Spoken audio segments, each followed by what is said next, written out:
আল্লাহ নবীর সাহাবী প্রশ্ন করেছেন, নবীজি, বান্দা কখন আল্লাহর নিকটবর্তী হয়ে যায়?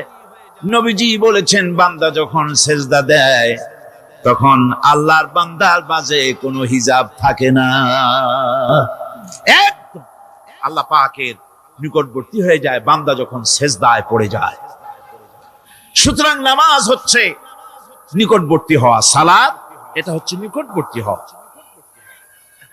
নামাজ ফরজ হওয়ার কারণ হচ্ছে এই যে মানুষ আল্লাহর বান্দা বা গোলাম হিসেবে সৃষ্টি হয়েছে, তাই একমুখী হয়ে এর বন্দিগি করা এটা হচ্ছে তার স্বাভাবিক একটা প্রকৃতি।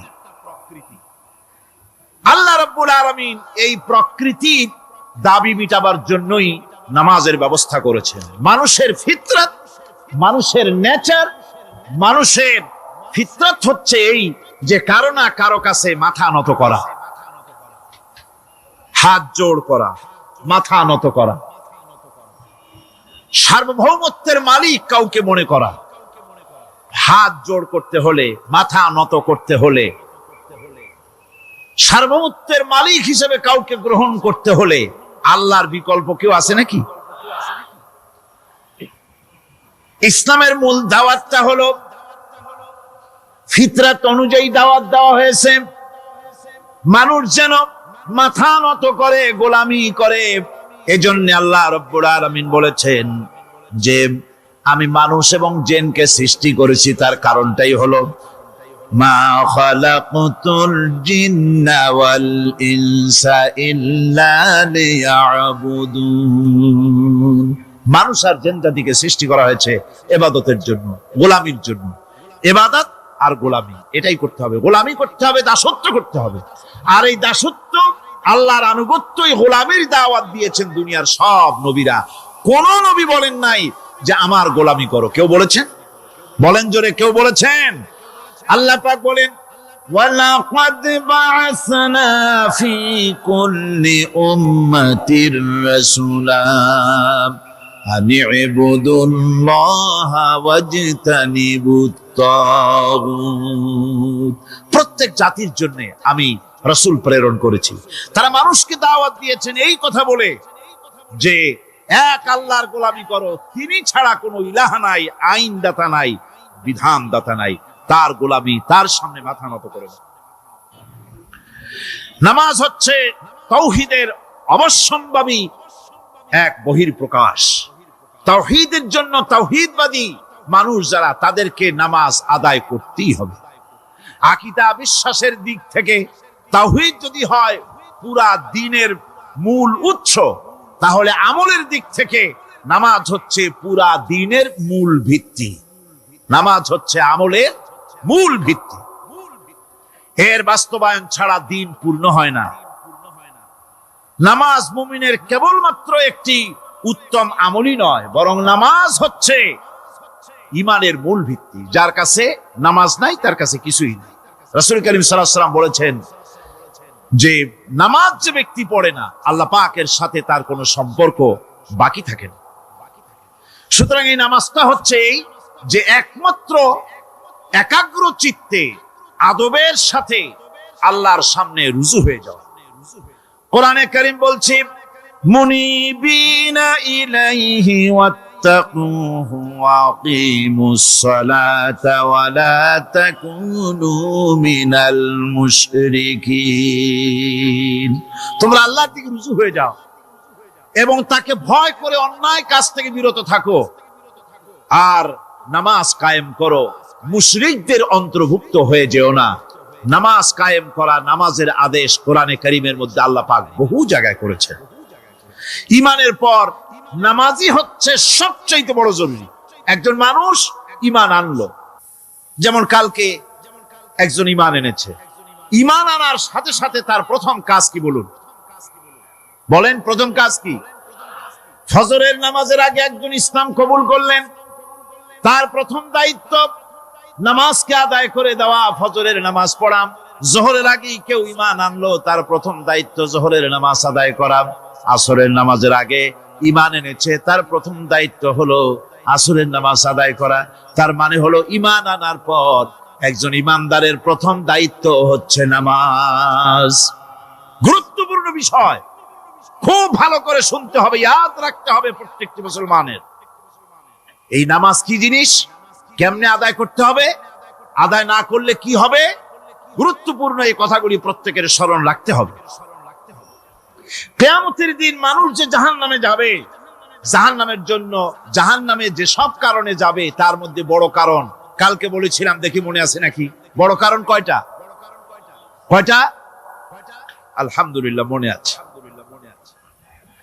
আল্লাহ রাব্বুল আলামিন বলেন, ইয়াতাসাআলুনা আনিল মুজরিমিন, কিয়ামতের দিন অপরাধীদেরকে জিজ্ঞেস করা হবে, মা সালাকাকুম ফি সাকার, জাহান্নামে কেন আসছো? জবাবে তারা বলবে, ক্বালু লাম নাকু মিনাল মুসাল্লিন ওয়া লাম নাকু নুতঈমুল মিসকিন, নামাজ পড়ি নাই আর এতিম মিসকিনদের খেতে দেই নাই, এই কারণেই জাহান্নামে এসেছি। কল নাউযুবিল্লাহ। নামাজ যারা পড়বে না জাহান্নামে যেতে হবে। কোথায় যেতে হবে? আকীদাগত দিক থেকে ঈমান হলো তাওহীদের স্বীকৃতি, আর আমলের দিক থেকে নামাজ হচ্ছে তাওহীদের বহিঃপ্রকাশ। আপনি মুসলমান তা প্রমাণ হবে নামাজ দিয়ে। নামাজহীন ঈমানের দাবি মূল্যহীন। যার নামাজ নাই তার ঈমানের দাবি করার কোনো মূল্যই নেই। অনেক এরকম কথা বলে, হুজুর আমি মানুষটা নিতান্ত খারাপ না, যাই মনে করেন, গ্রামে রাস্তা বানাইছি, ব্রিজ করে দিয়েছি, কালভার্ট করেছি, এতিম মিসকিনরে তাও মাঝে মধ্যে খাবার দেই, বিধবারে কাপড় চোপড় দেই, মানুষটা আমি নিতান্ত খারাপ না, তবে এই মাঝে মধ্যে একটু নামাজ পড়ি না, তাতে কি আমার ঈমান নষ্ট হয়েছে নাকি? আমি বলি, ভাই ঈমানই তো নাই, নষ্ট হবে কি? ঈমান থাকলে না নষ্ট হবে? ঈমান নাই। সুতরাং একজন মুসলমান যদি নামাজ না পড়ে, নিজেকে মুসলমান বলে দাবি করার কোন হক তার না, দাবি করার অধিকার না।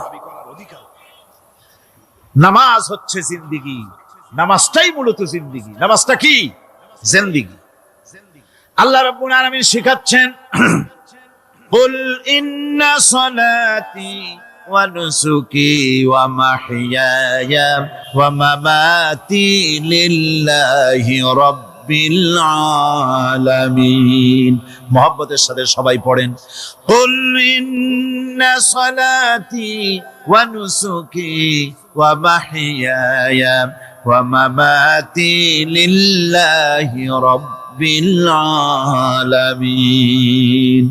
বলো আমার নামাজ, বলো আমার নামাজ, আমার কোরবানি, আমার হায়াত, আমার মত সবকিছুই আল্লাহ রব্বুল আলামিনের জন্য নিবেদিত। আমার বেঁচে থাকা, আমার মরে যাওয়া সব আল্লাহর জন্য। সে আল্লাহ রব্বুল আলামিন, তার জন্য সবকিছু নিবেদিত করতে হবে। আল্লাহ পাকের গোলাম আমাদের বানিয়েছেন, আল্লাহ আমাদের গোলামি করা লাগবে। আর গোলামির নমুনা যাকাত দিয়া, হজ দিয়া, দান দিয়া, সদকা দিয়া, কোন জিনিস দিয়ে নামাজের মতো গোলামির উৎকৃষ্ট প্রমাণ বা নমুনা আর কিছুতে নাই। আমি যে গোলাম তার উৎকৃষ্ট প্রমাণ হচ্ছে নামাজ। নামাজেই একটা মানুষ গোলামির অনুভূতিতে তাকে নিয়ে যায়। বাদশা হোক, মন্ত্রী হোক, পীর হোক, মওলানা হোক, মুহাদ্দিস হোক, বড় লোক হোক, গরিব হোক, পুরুষ হোক, নারী হোক, যাই হোক, নামাজে দাঁড়াইলো, একেবারে কান্দারে ধরিয়া, কানের কাছে হাত দিয়া, হাত দুটো বাঁধিয়া, মাথা নিচের দিকে দিয়ে দাঁড়ায় গেল। কিসের মতো? আসামির মতো, গোলামের মতো। সুবহানাল্লাহ। এদিক ওদিক তাকাইতে পারবা না, চোখটা থাকবে সেজদা যেখানে দিবা সেখানে। তাকানো নিষেধ, সেজদার দিকে তাকাও। এরপরে যখন রুকুতে গেলেন, গোলামির নমুনা হয়ে গেল। গোলামের এরকম মাথা নিচু করে থাকতে হয় প্রভুর সামনে। গেলেন, রাজা, বাদশা, বড় লোক, সব অহংকার চূর্ণ হয়ে গেল। নাক আর কপাল দিয়া আমার মাবুদের দরবারে মাথাটা লাগাই দিলাম জমিনের উপরে। সুবহানাল্লাহ। আমি আমার ভাষায় বলি, আমি আমার ভাষায় কথাটা এভাবে বলি, এই জমিনটা যদি কাগজ হয় আর আমার নাকটার কপালটা যদি কলম হয়, তাহলে আমি যে গোলাম দৈনিক 5 বার আমার নাক আর কপাল দিয়া জমিন নামক কাগজের উপরে দাস খতের উপরে দৈনিক 5 বার নাক আর কপাল দিয়া সই করে দেই, আল্লাহ আমি তোমার গোলাম আর কারো গোলাম নই, আমি একমাত্র তোমার গোলাম। ঘুমের থেকে উঠে সেজদা দিয়ে বলি, দুপুরের সময় কাজ ফালাইয়া আরেকবার বলি, বিকেল আসার আগে আসরে আরেকবার বলি, দিন যখন শেষ হয় আরেকবার বলি, রাতে যখন শুতে যাই আরেকবার সেজদা দিয়া ঘোষণা করি, মাবুদ আমি তোমার গোলাম। সুবহানাল্লাহ। নামাজ হচ্ছে ইসলামের গণ্ডির মধ্যে প্রবেশের প্রমাণ। কোরআনে কারীম বলছে, ফাইন তাবু ওয়া আকামুস সালাতা ওয়া আতাউজ যাকাতা ফাইখওয়ানুকুম ফিদ্দীন। সূরা তওবা এসেছে, তারা যদি তওবা করে আর নামাজ কায়েম করে, যাকাত যদি আদায় করে, তাহলে এখন তোমাদের সে দ্বীনি ভাই, এখন ভাই হয়ে গেল। একটু আগে ছিল কাফের মুশরিক, এখন তোমার দ্বীনি ভাই। দ্বীনের গণ্ডির মধ্যে প্রবেশ করা, কলেমা পড়ার সাথে সাথেই নামাজ। নামাজ হচ্ছে দ্বীনের প্রধান গেট, দ্বীনের প্রধান তোরণ। দ্বীনের মধ্যে প্রবেশ করার জন্য এই গেট দিয়ে প্রবেশ করতে হবে। সুতরাং এই নামাজের এতই গুরুত্ব দেওয়া হয়েছে। ইসলাম যদি ক্ষমতায় আসে, আল্লাহ যেন এনে দেন, জোরে কোন আমিন। ইসলাম যদি ক্ষমতায় এসে যায়, রব্বুল আলামিন তাফসীরের মাহফিল, কোরআন সামনে নিয়ে আশা করে তোমার দরবারে দোয়া করি, এই বিশাল জনসমুদ্রের দোয়া কবুল করো মাবুদ গো, এই বাংলাদেশকে ইসলামের দেশ বানাইয়া দাও। দেশটা যদি ইসলামের হয়ে যায়, আইন যদি আল্লাহর হয়, শাসন যদি সৎ লোকেরা করে, রব্বুল আলামিন কোরআন শরীফে বলেন, তাহলে তারা 4টা কাজ করবে। আল্লাযীনা মাক্কান্নাহুম ফিল আরদ আকামুস সালাতা ওয়া আতাউজ যাকাত ওয়া আমারু বিল মা'রুফি ওয়া নাহাউ আনিল মুনকার। মুমিনেরা ক্ষমতায় এসে প্রথম যে কাজটা করবে, প্রথমে ক্ষমতা এসেই নামাজ বাধ্যতামূলক করবে। প্রথম কি? ওয়াজ নসিহতে অনুরোধ করা হবে না, বাবাজিরা আল্লাহর রাস্তায় নামাজটা পড়ে না। রেডিও এবং টেলিভিশনের মাধ্যমে রাষ্ট্রপ্রধান অর্ডার করে দিবেন, যারা আকেল বালিগ সকলের জন্য নামাজ বাধ্যতামূলক, নামাজ পড়তেই হবে, এটা অর্ডার। বেলা যখন 1টা বেজে যাবে, বেলা যখন 1টা বাজবে, সমস্ত মসজিদে আজান শুরু হয়ে যাবে। আজানের সাথে সাথে অফিস, আদালত, কল কারখানা, ক্ষেত খামার, শিক্ষাঙ্গন সব ডেডলক হয়ে যাবে। আধা ঘন্টার জন্য বন্ধ হয়ে যাবে। যারা মুসলমান অফিসে, কলেজে, ইউনিভার্সিটিতে, সর্বত্র তারা নামাজের জন্য প্রস্তুতি নেবেন। আধা ঘন্টার ভিতরে নামাজ আর খানা সেরে আবার কলেজ চলবে, বিশ্ববিদ্যালয় চলবে, কল চলবে, কারখানা চলবে, ক্যান্টনমেন্ট চলবে, সেক্রেটারিয়েট চলবে, সব আপন গতিতে চলতে থাকবে। আল্লাহর রহমত, বরকত আকাশ ফেরে নাজিল হয়ে যাবে। আর এই অর্ডার যে দেওয়া হবে, নামাজ পড়বেন, নামাজ পড়বেন সেখানে।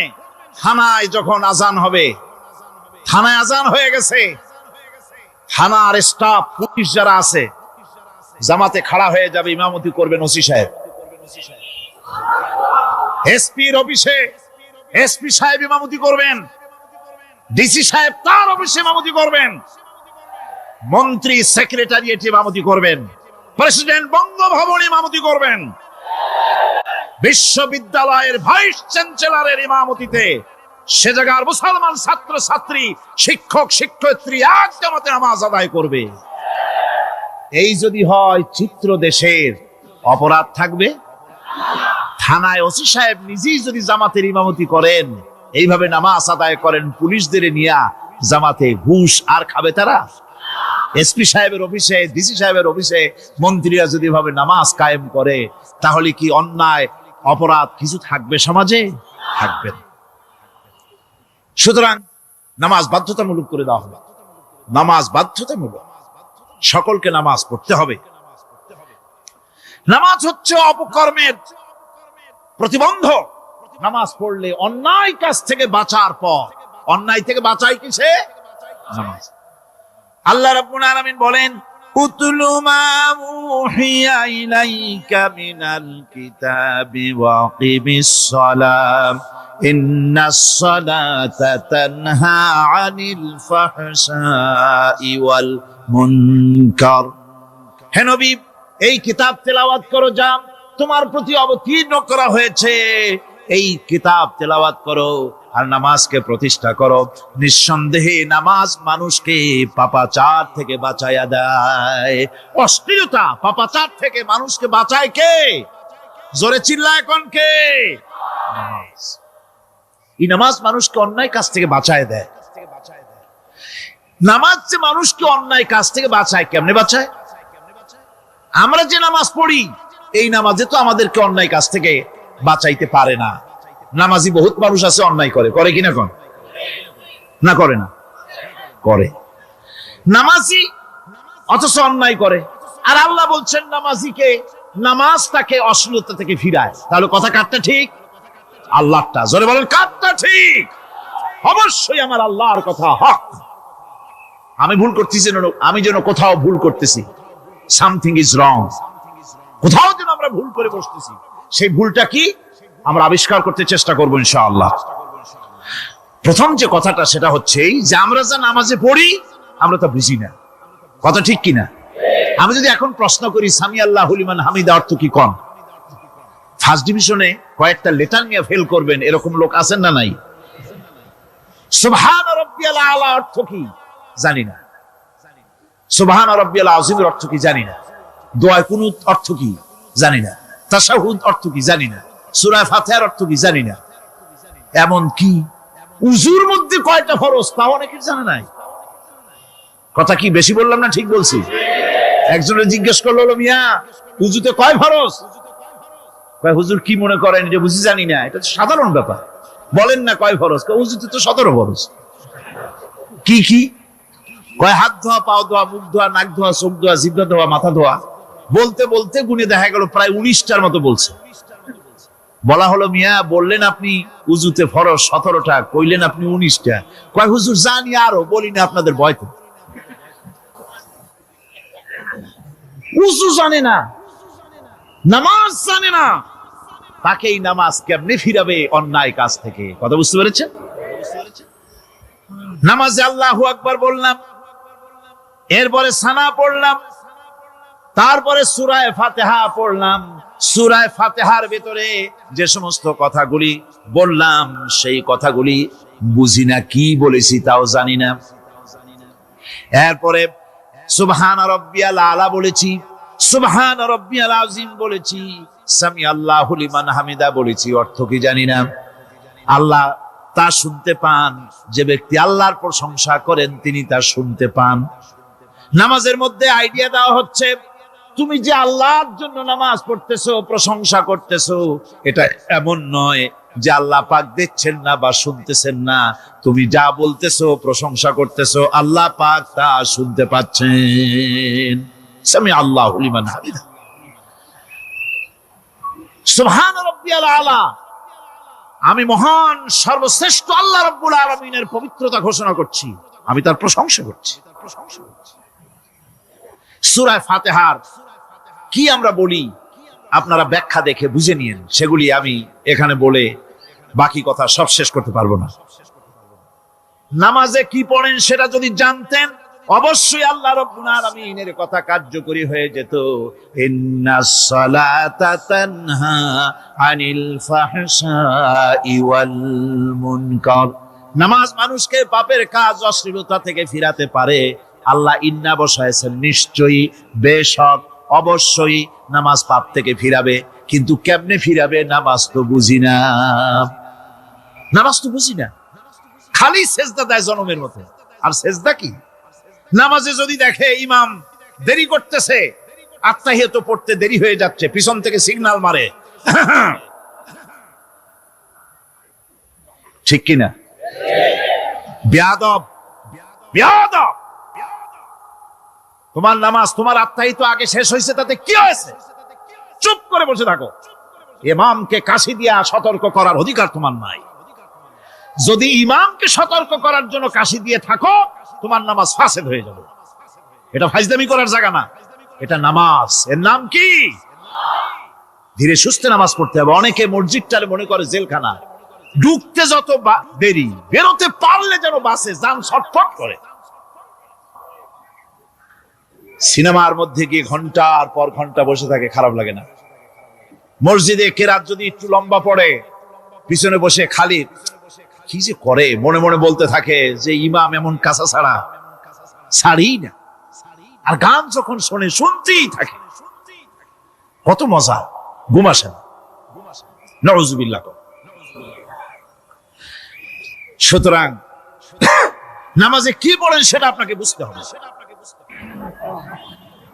সঠিকভাবে নামাজ পড়ার পরও যদি কোনো মানুষের সঠিকভাবে, ভালো করে শোনেন, সঠিকভাবে নামাজ পড়ার পরেও যদি কোনো মানুষ পাপের থেকে না ফেরে, তাহলে বুঝতে হবে একথা, পানি আর সাবান দিয়া কাপড় ধুলে কাপড়ের ময়লা যাবে, কিন্তু পানি আর সাবান দিয়া কয়লা জনমের মতো ধুইলেও কয়লার ময়লা যাবে না। কথা বুঝে আসছে? এর থেকে আর উত্তম দৃষ্টান্ত আমার কাছে নাই। নামাজ পড়ার পরেও যদি চরিত্র ভালো না হয়, বুঝতে হবে নামাজ হচ্ছে না, কাঙ্ক্ষিত মানের নামাজ আদায় হচ্ছে না। আল্লাহর নবী বলেছেন, যার নামাজ পাপ কাজ হতে ফিরাতে পারলো না, তার নামাজ নামাজি নয়। আবার শুনুন, রাসূল বলছেন, যার নামাজ তাকে পাপের কাছ থেকে ফিরাতে পারলো না, তার নামাজ নামাজ নয়। ওইটি নামাজ হয় নাই, যার জন্য তার পাপ থেকে তারে ফিরাইতে পারছে না। আর কিয়ামতের দিন বেনামাজিরা সবচাইতে বেশি অপমানিত হবে। সবচাইতে বেশি অপমানিত হবে কারা? বেনামাজিরা। কিভাবে? ইয়াউমা ইউকশাফু আন সাকিন ওয়া ইউদআউনা ইলাস সুজুদি ফালা ইস্তাতিউন। সেদিন কঠিন সময়, আল্লাহ রাব্বুল আলামিন লোকদেরকে সিজদা করার জন্য বলবেন, কিন্তু যারা বেনামাজি ছিল দুনিয়ায়, তারা সিজদা দিতে পারবে না। বলেন নাউযুবিল্লাহ। অবস্থাটা কি হবে? খাশিআতান আবসারুহুম তারহাকুহুম যিল্লাহ। তাদের দৃষ্টি নিচু হবে, লাঞ্ছনা এবং অপমান তাদের উপরে চেপে বসবে, সিজদা দিতে পারবে না। আল্লাহ আমাদেরকে ক্ষমা করুন। কিয়ামতের দিন হযরত আদম আলাইহিস সালাম থেকে শুরু করে পৃথিবীর সমস্ত মানুষের সামনে আল্লাহ রাব্বুল আলামিন সিজদা করার জন্য অর্ডার করবেন। যারা নাকি বেনামাজি, ওরা আল্লাহর দরবারে সেদিন সিজদা দিতে পারবে না, লাঞ্ছিত, অপমানিত হবে। জোরে কোন নাউযুবিল্লাহ। নামাজ, মুমিনের নামাজ একরকম, মুনাফিকের নামাজ হলো আর এক রকম। মুনাফিকরাও নামাজ পড়ে, পড়ে কিনা কন? মুনাফিকেরাও নামাজ পড়ে। মুনাফিকেরা যখন নামাজ পড়তে যায়, আল্লাহ রাব্বুল আলামিন বলতেছেন, ওয়া ইযা কামু ইলাস সালাতি কামু কুসালা। মুনাফিকরা যখন নামাজ পড়তে দাঁড়ায়, নামাজে আসে ঠিক তারা, কিন্তু নামাজের জন্য দাঁড়ায় খুব শৈথিল্য ভারে, শৈথিল্য ভাবে দাঁড়ায়, কাহিলি, সুস্তি, এ জায়গা চুলকায়, পায়জামা ধরে টান দেয়, টুপিটা ঘুরায়, এদিক ওদিক তাকায়। মুনাফিকের নামাজ দেখলেই ঠিক পাওয়া যায় যে বেটা মুনাফিক। এইভাবে সে দাঁড়ায়। তার নামাজটা কি জন্য? ইউরাউনান নাসা ওয়া লা ইয়াযকুরুনাল্লাহা ইল্লা কালিলা। তাদের নামাজ হচ্ছে মানুষকে দেখাবার নামাজ, নাউযুবিল্লাহ। এখন দেখবেন এই মৌসুম আসছে, নামাজের মৌসুম, বেনামাজিদের নামাজের মৌসুম। জনসভা হচ্ছে, নির্বাচন আসতেছে, নামাজে রক্ত হয়ে গেছে, তাড়াতাড়ি আজান হয়ে গেল। টুপি না থাকলে রুমাল একটা মাথায় দিল, উজু আছে কি না আছে, আল্লাহু আকবার, যা আছে কপালে হয়ে যাক। মানুষকে দেখাবার জন্য এরা নামাজ পড়ে। এরা আল্লাহর শরণার্থে নামাজ খুব কম লোকই করে। এরা হচ্ছে মুনাফিক। দুনিয়া এবং আখিরাতে কল্যাণের জন্য একমাত্র মাধ্যম হচ্ছে নামাজ। দুনিয়া যদি কল্যাণ চাই, আখিরাতেও যদি কল্যাণ চাই, তাহলে এর জন্য কি করতে হবে? কি করতে হবে? আমার কথা নয়, আল্লাহ রাব্বুল আলামিনের কথা শুনুন।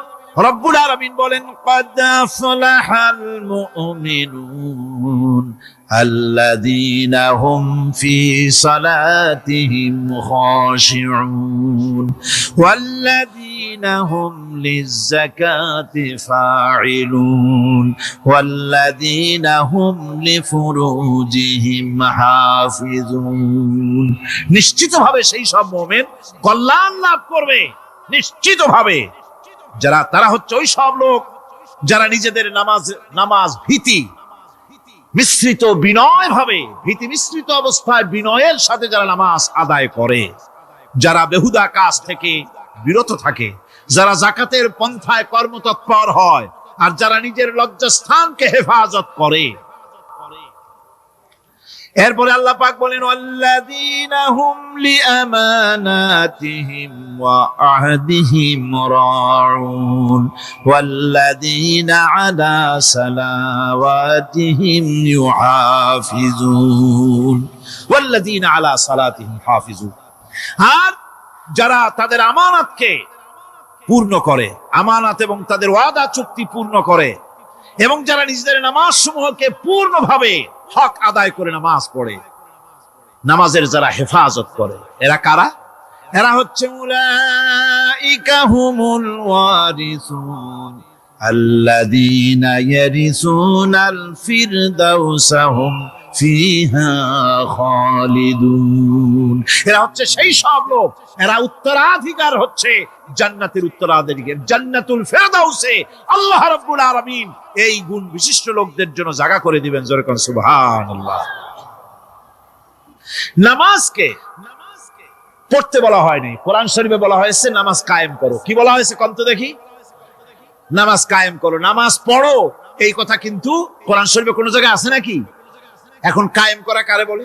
একটা গুরুত্বপূর্ণ আরেকটি বিষয়, নামাজ কায়েম করতে বলা হয়েছে। কায়েম কি?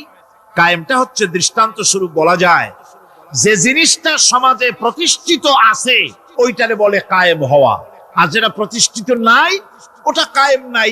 কায়েম মানে হলো প্রতিষ্ঠিত থাকা। যেমন আমাদের দেশে, আমাদের সমাজে নারী পুরুষ শিশু বৃদ্ধ সকলেই কাপড় পরা, শাড়ি পরা, লুঙ্গি পরা, এই কাপড় পরাটা কায়েম আছে, প্রতিষ্ঠিত আছে না নাই?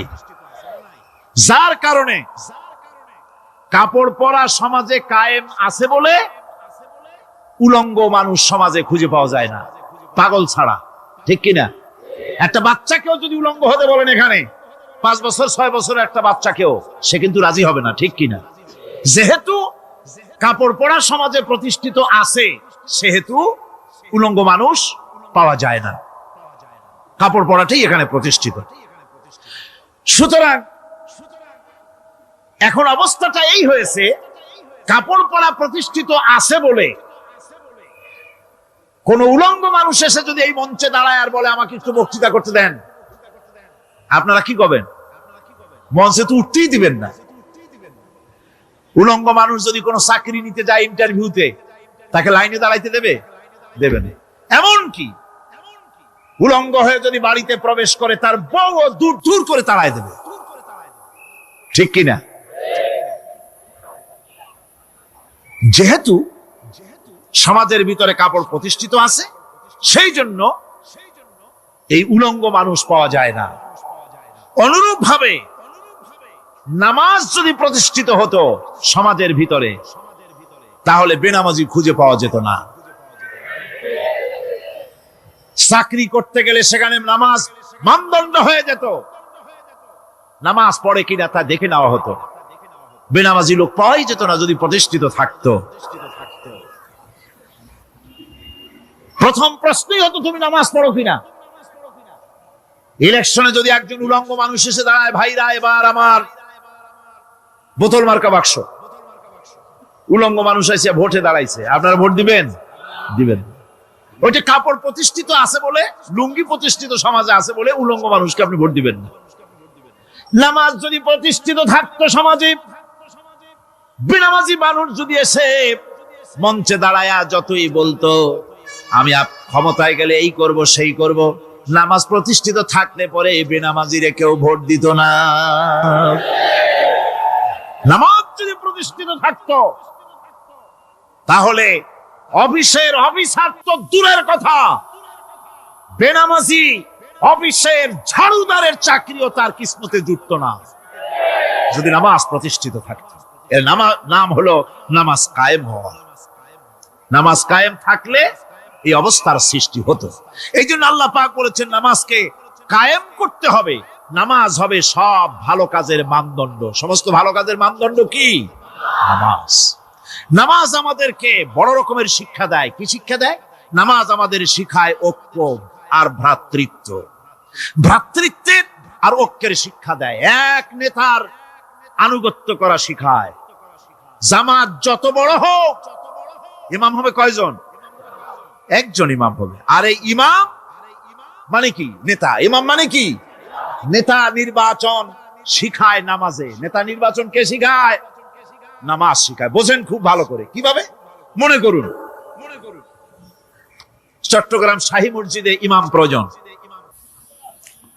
এখন সেই ইমাম নেওয়ার জন্য ইন্টারভিউ কল করা হলো, বিজ্ঞাপন দেওয়া হলো পত্রিকায়। অনেক আলেম আসলেন। ইন্টারভিউ বোর্ডে যারা বসলেন তারা ইন্টারভিউটা কিভাবে নেবেন?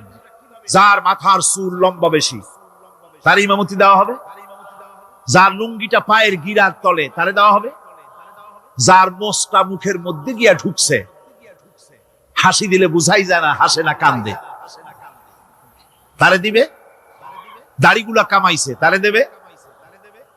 সিগারেট খায় বা অবশ্য চট্টগ্রাম আর সিলেটে সিগারেটের ফতোয়া ভিন্ন রকম।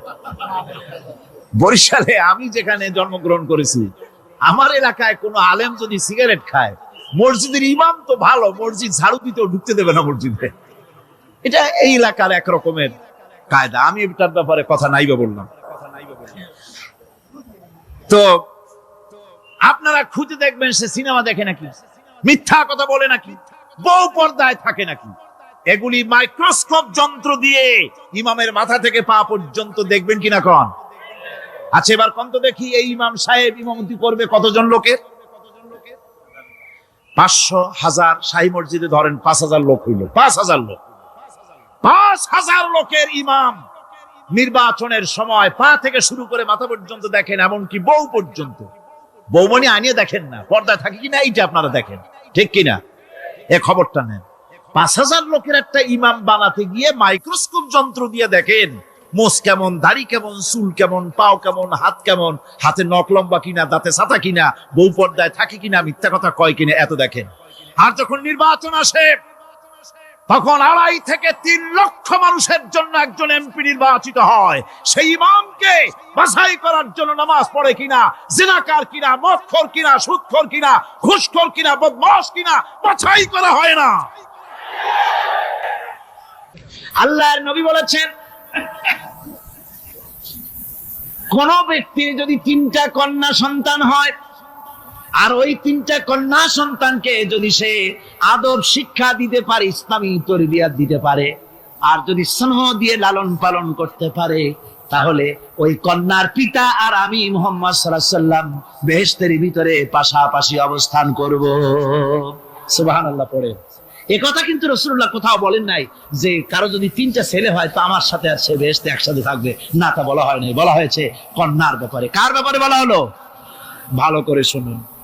রাসূলুল্লাহ বলছেন, কোন ঘরে যখন একটি সন্তান, একটি কন্যা সন্তান জন্মগ্রহণ করে, তখন একজন ফেরেশতা সেই ঘরে ঢোকে, একজন রহমতের ফেরেশতা আসে। ওই রহমতের ফেরেশতা ঘরের মধ্যে ঢুকে বলে, আসসালামু আলাইকুম ইয়া আহলাল বাইত, হে ঘরের মালিকের আল্লাহর রহমত তোমাদের উপরে বর্ষিত হোক। এই কথা বলে ওই ফেরেশতা ঘরের মধ্যে গিয়ে কন্যার মাথার উপরে হাত বুলায় আর বলতে থাকে, এই কন্যা সন্তানটি একটা দুর্বল শরীর থেকে বেরিয়ে এসেছে, এও একটা দুর্বল দেহ, একে যে লালন পালন করবে, দয়া দিবে, স্নেহ দিবে, আল্লাহ রাব্বুল আলামিনের সাহায্য কিয়ামত পর্যন্ত তার সাথে থাকবে। অথচ আমাদের দেশে দেখা যায় মেয়ে হলে অনেকের মুখ কালো হয়ে যায়। বন্ধুরা জিজ্ঞেস করে, মিয়া শুনছিলাম তোমার বউ নাকি বাচ্চা হবে, তা অনেক মাস হয়ে গেল, কোনো খবর টবর তো পাইলাম না। কয় যে ভাই, আশা করছিলাম যা তা হয় নাই, সেই জন্য টেলিফোনও করি নাই। কি হয়েছে বলে, একটা মেয়ে হয়েছে। হাসেন এরকম কপাল পোড়া আছে কিনা কন? বারবার মেয়ে হয় বলে স্ত্রীকে তালাক দিয়েছে, এমন ঘটনাও বাংলাদেশে ঘটেছে। বোর যদি বারবার মেয়ে হয় তাহলে সেজন্য কি স্ত্রী দায়ী? যদি মানুষের জন্য দায়ী হয় মেয়ে বারবার হওয়ার জন্য, তাহলে তুমি স্বামী, তুমি তুলসী দুধের দোয়া তুলসী পাতা হলে কি করে? তুমিও তো দায়ী তার জন্য। আসলে স্বামী স্ত্রী মেয়ে হওয়ার জন্য, ছেলে হওয়ার জন্য কেউ দায়ী না। এ কোরআনে কারিমে রব্বুল আলামিন বলেছেন, আমি যাকে খুশি শুধু ছেলে দেই, যাকে খুশি শুধু মেয়ে দেই, যাকে খুশি তাকে ছেলেও দেই, মেয়েও দেই, আবার যাকে খুশি আমি কিছুই দেই না। এটা আমার কুদরত। সুতরাং এতে মন কালা করার কিছু না। নবীজি বলেছেন, কন্যার পিতাদেরকে গালি দিও না। অনেকে টিটকারি করে, বারবার মেয়ে হয় ছেলে একটাও হয় না, সেই জন্য টিটকারি বোটকারি করে। আল্লাহ নবী বলেছেন, মেয়ের পিতাকে গালি দিও না, ঠাট্টা করো না, যেহেতু আমি মুহাম্মদ রাসূলুল্লাহ সাল্লাল্লাহু আলাইহি ওয়াসাল্লাম, আমি মেয়েদের পিতা, আমি নিজে মেয়েদের পিতা, খবরদার মেয়েদের পিতাকে গালি দিও না। রাসূলুল্লাহ বলেছেন, আকাশের নিচে জমিনের উপরে খাদিজার মতো মহিলা আর নাই। সেই হযরতে খাদিজা রাসূলের 4টি মেয়ে পেটে ধারণ করেছিলেন। সুবহানাল্লাহ। মেয়ের প্রতি রাসূলুল্লাহ যথেষ্ট মহব্বত করতেন, মেয়েকে খুব ভালোবাসতেন হুজুর সাল্লাল্লাহু আলাইহি ওয়াসাল্লাম। হুজুরের কলিজার টুকরা ছিলেন মা ফাতিমা রাদিয়াল্লাহু তাআলা আনহা। হুজুর যখন কোথাও যেতেন সকলের শেষে দেখা করতেন ফাতেমার সঙ্গে, আর বিদেশ থেকে সফর করে এসে সকলের আগে দেখা করতেন ফাতেমার সঙ্গে। সুবহানাল্লাহ। রাসূলুল্লাহ আরো বলেছেন, তোমরা যখন বাজারে যাবে বা ব্যবসা করতে যাবে বা বিদেশে যাবে, আসার সময় যে সব হাদিয়া নিয়ে আসো। আমরা যখন বাইরে যাই, বাজারে যাই, কিছু হাদিয়া আনি না? জামা কাপড়, চকলেট ইত্যাদি আমরা আনে থাকি। রাসূলুল্লাহ বলেছেন, হাদিয়াগুলি তোমরা যারা বিদেশে যাও, বাজারে যাও, হাদিয়া আনবে, আর এনে ঘরের মধ্যে ঢুকে তা শুরু করবে মেয়েকে দিয়ে। প্রথমে দেবে মেয়েকে। সুবহানাল্লাহ। মেয়ের মর্যাদা ইসলামে সব চাইতে বেশি। কোন যুগে? যে যুগে মেয়ে হলে পরেই মাটির নিচে ঘিরে রাখতো, আছাড় মেরে মেরে ফেলে দিত। বেআইয়ি যামবিন কুতিলাত, কোন অপরাধে তাদেরকে হত্যা করা হলো। আল্লাহ পাক কোরআনে কারীমের মধ্যে বলেছেন, তাদের অপরাধ আর কিছু না, তারা নারী, এই জন্য তাদেরকে মেরে ফেলা হতো। রাসূলুল্লাহ তাদের ইজ্জত দিলেন। সুবহানাল্লাহ বিহামদি। রাসূলুল্লাহ সম্মান দিলেন, ইজ্জত দিলেন তাদেরকে। কন্যা হিসাবে নারীর এই মর্যাদা। ফাতেমাকে রাসূল এত ভালোবাসতেন, ইন্তেকালের সময় হযরত ফাতেমা কাঁদতে কাঁদতে বেহুশ হয়ে যাওয়ার উপক্রম হয়ে গেছে। রাসূলুল্লাহ হযরত ফাতেমাকে ইশারা দিলেন। হযরত ফাতেমা তার কান নিয়ে রাসূলুল্লাহর মুখের কাছে লাগাই দিলেন। আল্লাহর নবী কি যেন বললেন কানে কানে, হযরত ফাতেমার কান্না বন্ধ হয়ে গেল। হযরত আয়েশা বলেন, মা, রাসূলুল্লাহ তোমার কানে কানে কি বললো আর তোমার কান্না বন্ধ হয়ে গেল? হযরত ফাতেমা বলেন, ইয়ার আম্মা জান, আমার আব্বা আমার কানে কানে বললো, মা ফাতেমা তুই কাঁদিস না, তোর কান্না আমার বরদাস্ত হয় না, তোমাকে কাঁদতে হবে না। আমি তোমাকে সুসংবাদ দিয়ে যেতেছি, আমি মরে যাওয়ার পর সর্বপ্রথম তোমার সাথে আমার দেখা হবে। রাসূলুল্লাহর এই ভবিষ্যৎবাণী হযরত ফাতেমা বুঝতে পেরেছেন যে হুজুরের ইন্তেকালের পরে আমার বেশি দেরি হবে না, আমিও তাড়াতাড়ি হুজুরের সাথে শামিল হতে পারবো। হুজুরের ইন্তেকালের 6 মাস পরেই হযরত ফাতেমা রাদিয়াল্লাহু তাআলা আনহা ইন্তেকাল করেছিলেন। কন্যা হিসেবে নারীর মর্যাদা ইসলাম অনেক অনেক গুণে বাড়িয়ে দিয়েছে। এই কন্যা শিশু, কৈশোর, যৌবন পেরিয়ে যখন যৌবনে তার বিয়ে হয়ে যায়, আল্লাহ রাব্বুল আলামিন তখন বলেন, ওয়া মিন আয়াতিহি أن خلق لكم من أنفسكم أزواجا لتسكنوا إليها وجعل بينكم مودة ورحمة আল্লাহ পাক বলেন আমার নিদর্শনের ভিতরে এটিও একটি নিদর্শন যে আমি তোমাদের থেকে তোমাদের জোড়া তৈরি করেছি, তোমাদের স্ত্রীদেরকে তৈরি করেছি, তোমাদের সাথে তোমাদের স্ত্রীর ভালোবাসা সৃষ্টি করেছি, মহব্বত সৃষ্টি করেছি। এই মহব্বত আমি আল্লাহ তৈরি করেছি। আর যখন বুড়ো হয়ে যায় মানুষ, স্বামী স্ত্রী যখন বুড়ার বুড়ি হয়, তখন আর ভালোবাসা থাকে না, তখন ওই ভালোবাসা সহৃদয়তার করুণায় আমি আল্লাহ পরিণত করে দেই। বুড়ার জন্য তখন বুড়ি ছাড়া আর উপায় নাই, বুড়িরও আর বুড়া ছাড়া উপায় নাই। তখন ভালোবাসা কোনো বিশেষ কোনো অক্ষণীয় ভালোবাসা নয়, তখন একের উপরে অন্য একদম নির্ভরশীল হয়ে পড়ে। আল্লাহ পাক বলেন এই অবস্থা আমি আল্লাহ সৃষ্টি করে দেই। সুবহানাল্লাহ ওয়া বিহামদিহি। আল্লাহ পাক বলছেন নারীদের উপরে, নারীদের সাথে, স্ত্রীদের সাথে ভালো ব্যবহার করো, ভালো ব্যবহার করো। তার কোনো ব্যাপারে যদি মনটা তোমার কখনো খারাপ হয়, কোরআন শরীফের মধ্যে আল্লাহ পাক বলে দিয়েছেন পরিষ্কার করে যে কখনো তার সাথে খারাপ ব্যবহার করো না। যদি কখনো মন খারাপ হয় তাহলে চূড়ান্ত কোনো সিদ্ধান্ত নিতে যেও না, বরং তোমার জীবনে ওই স্ত্রীর অনেক অবদান আছে, সেসব কথা মনে করে এই সামান্য কিছু ভুলে যাও। আল্লাহ চান স্বামী স্ত্রীর মহব্বত টিকে থাকুক। আল্লাহ পাকের কাছে তালাক হচ্ছে ঘৃণিত জিনিস, সবচাইতে ঘৃণিত হালাল হচ্ছে দুইটা, একটা হচ্ছে ভিক্ষাবৃত্তি আর একটা হচ্ছে তালাক। আল্লাহ পাক নারীকে বলেছেন, নারী আর পুরুষকে বলেছেন যে তোমরা হচ্ছে হুন্না লিবাসুন লাকুম ওয়া আনতুম লিবাসুন লাহুন্না, তোমরা পরস্পর পরস্পরের জন্য পোশাক পরিচ্ছদের মতো অঙ্গাঅঙ্গি ভাবে একের উপরে অপরের পরিপূর্ণ অধিকার তোমাদের রয়েছে। এই অধিকারের ভিত্তিতে, ভালোবাসার ভিত্তিতে জীবন গড়ার জন্য আল্লাহ পাক বলেছেন। তারপরে তার অর্থনৈতিক অধিকার তাকে দিয়েছে। আল্লাহ পাক মহারানাকে ফরজ করে দিয়েছেন। মহারানা কি করেছেন? ফরজ করে দিয়েছে। মহারানা ফরজ, এই ফরজকে একটা ট্র্যাডিশন হিসেবে গ্রহণ করা হয়। বড় লোকেরা শোনায় মেয়ের বিয়ে কত, বিয়েতে মহারানা কত হয়েছে, বলে যে 11,07,373 টাকা 75 পয়সা। আদায় করে না মোটেও, বিরাট একটা অঙ্ক শোনায় দিল মানুষদেরকে। আমার ভাইয়েরা জেনে রাখুন, মহারানা যদি মহারানা তো বাঁধতে হবে ফরজ, মহারানা আদায় করতে হবে। এই মহারানার টাকা যদি আদায় করা না হয়, স্ত্রী যদি স্বেচ্ছায় স্বামীকে মহারানা মাফ করে না দেয়, তাহলে কিয়ামতের দিন আল্লাহর দরবারে ওই স্বামীকে জিনাকারীর কাতারে দাঁড়াতে হবে। জোরে বলেন নাউজুবিল্লাহ। মহারানার টাকা আপনি দিয়ে দিবেন তাকে। ওই মহারানার টাকা দিয়ে স্ত্রী যদি লক্ষ কোটি কোটি টাকার মালিক হয় ব্যবসা করে, তারপরেও স্ত্রীর সুখ শান্তি, রোগ শোক, খাওয়া পড়া সবকিছুর দায় দায়িত্ব কার? স্বামীর। সুবহানাল্লাহ পড়ে। নারীর অধিকার কত বেশি ইসলাম দিয়েছে। একটা মহিলা নির্বাচিত কলাম একটা বই লিখেছে, আমি ওই মহিলার নাম নিতে চাই না, আমার ঘৃণা করে। এই মহিলা লিখেছে যে রাসূলুল্লাহ বলেছেন পৃথিবীর সমস্ত জিনিস হচ্ছে ভোগের সামগ্রী, তার মধ্যে শ্রেষ্ঠ ভোগের সামগ্রী হচ্ছে নারী। নাউযুবিল্লাহি মিন যালিক। এমন কথা রাসূল বলেন না। রাসূল বলেছেন আদ-দুনিয়া কুল্লুহা মাতাউন ওয়া খায়রুল মাতাউদ দুনিয়া ইমরাতুস সালিহা। হুজুর বলেছেন পৃথিবীর সবকিছুই সম্পদ, এই সম্পদের মধ্যে শ্রেষ্ঠ সম্পদ হচ্ছে ন্যায়পরায়ণা নারী, সচ্চরিত্রা নারী, শ্রেষ্ঠ সম্পদ, নিয়ামত। আর সেইটারে বানাইছে ভোগের সামগ্রী। আয়াত হাদিস তার ইচ্ছে মতো ব্যাখ্যা করেছে। সে লিখেছে যে এতদিন পুরুষ নারীকে ধর্ষণ করেছে, নারীদের কি হলো? তোমরাও পুরুষ ধর্ষণ করো। নাউজুবিল্লাহ পড়ে। এ আবার সরকারি চাকরি করে, তারপরেও মুসলমান দেশে এই শয়তানের চাকরিও থাকে। নাউজুবিল্লাহ পড়ে। আশ্চর্য কথা। আমি জানতে পেরেছি এই মহিলা অনেকগুলি স্বামী কর্তৃক পরিত্যক্তা, সেই জন্য পুরুষের উপরে তার দারুণ ঘৃণা, পুরুষের উপরে তার দারুণ ঘৃণা, ধর্মের উপরে তার দারুণ ঘৃণা। সে এখন কমিউনিস্টদের একটা বাছাই করা একটা লাঠি, এটা দিয়ে কোরআন হাদিসের অপব্যাখ্যা করে করে এগুলি সে করে যাচ্ছে নির্বিঘ্নে। সরকার কোনো কথা বলছে না।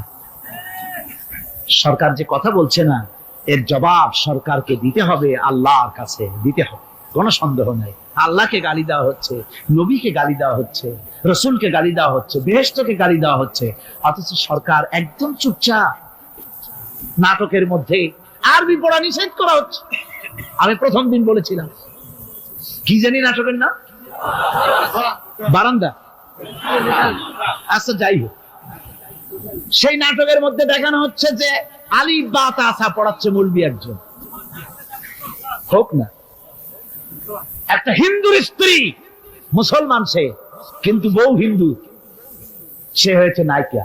সে এসে বলছে এসব বন্ধ করো, অ ক খ পড়ো।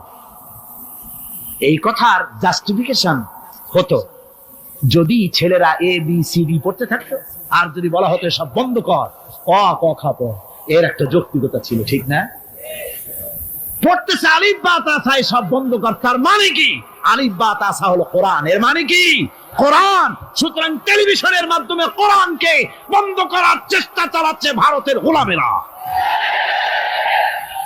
সরকার চুপ করে থাকছে, সরকার নীরব।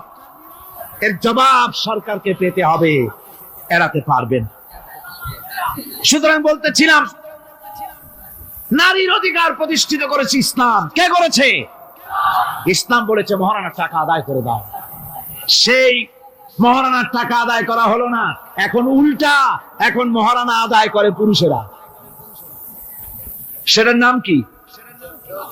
যৌতুক। কন্যা পক্ষের কাছের থেকে যৌতুক নামে কৌতুক করে। ছেলে যখন ম্যাট্রিক পাস করে তখন ছেলের পিতা এতটুকুন হা করে, যখন বিএ পাস করে এতটা করে, যখন এমএ পাস করে ছেলের বাবা তখন হাঙ্গরের মতো এতটা হা করে। যত টাকা খরচ হয়েছে মেয়ের বাপের কাছ থেকে কড়ায় গন্ডায় উসুল করে নেব। তারপরে ছেলে আর মেয়ের বিবাহ ঘটায় দেয়, মাঝখানে ওটারে কি করে? হ্যাঁ, ঘটক। এই ঘটক ঘটকালি করে। অমুকের ছেলে ইঞ্জিনিয়ার, খুব ভালো ছেলে, দারুণ ভালো। বলে কত ভালো? থানায় খুব রিপোর্ট আছে, যাই দেখো। খুব ভালো ছেলে। তা কি লাগবে? কালার টেলিভিশন লাগবে 10টা,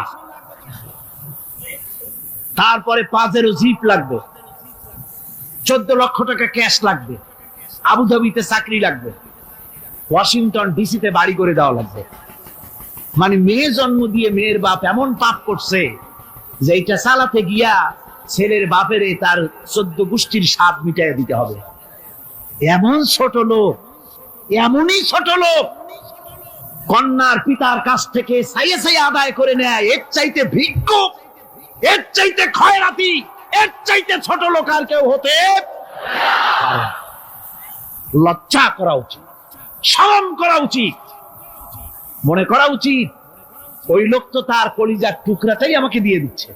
16 বছর 20 বছর লালন পালন করে কলিজার টুকরা মেয়েটাই তো আমাকে দিয়ে দিচ্ছে, আবার টেলিভিশন চাই কেন? ঘটক যা কন্ট্রাক্ট করলো, যদি তার থেকে কিছু কম হয়, বিয়া ভাঙ্গে যায়, তাহলে বোঝা গেল কি মেয়ে বিয়ে করলো না টেলিভিশন বিয়ে করলো? তাহলে মেয়েটে বাদ দিয়ে টেলিভিশন কিনে তাই নিয়ে ঘুমাও।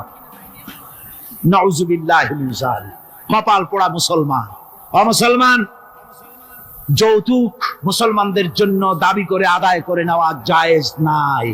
আপনারা আমাকে জবাব দেন, শূকরের মাংস খাওয়া মুসলমানের জন্য কি? পায়খানা খাওয়া মুসলমানের জন্য কি? মনে রাখুন, শূকরের মাংস আর পায়খানা খাওয়া মুসলমানদের জন্য যেমন হারাম, যৌতুকের একটা সুতা দাবি করে আদায় করা ঠিক সেরকম হারাম। চিটাগং এবং চট্টগ্রামের বাইরের থেকে আগত মুসলমানেরা, আমি জিজ্ঞেস করতে চাই, যাদের ছেলে আছে যৌতুক নামের এই অপদার্থ কৌতুক মানবতার সাথে এই প্রহসন আদায় করে দাবি করে যৌতুকের টাকা গ্রহণ করার মতো শূকরের মাংস পায়খানা আপনারা খাবেন? জোরে বলেন, খাবেন? যারা ছেলের পিতা আছেন, কোরআনের মাহফিলে হাত উঁচু করে আমাকে দেখাতে হবে, কন্যা পক্ষের কাছ থেকে দাবি করে একটা সুতা আদায় করবেন না। কারা তারা? হাত উঁচু করে দেখা, হাত উঁচু করে রাখতে হবে। আলহামদুলিল্লাহ, হাত নামা। হাত নামান। আমি বলেছিলাম ছেলেদের পিতারা হাত তুলবে, কিন্তু বাচ্চা ছেলেরাও হাত তুলে ফেলেছে। অসুবিধা নাই, সব শিশুরা ঘুমিয়ে আছে। কি জানি, লক্ষ পিতা লক্ষ শিশু ঘুমিয়ে আছে। হ্যাঁ, সব শিশুদের অন্তরে। কাজে এই শিশুরাই একদিন পিতা হবে, তখন যেন আল্লাহ এই ওয়াদাটা তাদের মনে করায় দেন। জোরে কোন আমিন, জোরে বলেন আমিন। আপনাদের জানা মতে যদি যৌতুক কেউ আদায় করে টের পান, সালাম দিবেন না, তার সঙ্গে সামাজিক বয়কট করবেন, যেহেতু সে নারী নির্যাতনকারী। ঠিক কিনা বলেন? মা বোনেরা সম্মানের পাত্র, তাদেরকে বিয়ে করবেন সম্মান দিয়ে। আপনি টাকা দিয়ে বিয়ে করবেন, আপনাকে পয়সা দেওয়া হবে কেন? শ্বশুর যদি ইচ্ছে করে আপনাকে একটা কলম দেয়, শেরওয়ানি কাপড় দেয়, এই তো যথেষ্ট। আবার থালাবাটি ঘড়ি দিতে হবে, তুমি কি খয়রাতি? সম্মান থাকা উচিত, পার্সোনালিটি থাকা উচিত। শ্বশুরের টাকা দিয়ে বড়াই করবে, শ্বশুরের টাকা দিয়ে বাড়ি করবা, চাকরি করবা, লজ্জা করে না মুসলমান? নারী জাতির সম্মান আল্লাহ দিয়েছেন। কে দিয়েছেন? স্ত্রীকে রাসূলুল্লাহ কত ভালোবাসতেন। আল্লাহর নবী বলেছেন, আমার কাছে তিনটা জিনিস প্রিয়, একটা হচ্ছে সুগন্ধি, একটা হচ্ছে নামাজ, আর একটা হচ্ছে স্ত্রী।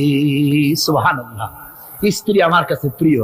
হুজুর বলেছেন, তোমাদের মধ্যে সেই ব্যক্তি উত্তম যে ব্যক্তি তার স্ত্রীর কাছে উত্তম। আমি আমার স্ত্রীদের কাছে উত্তম ব্যক্তি। সুবহানাল্লাহ।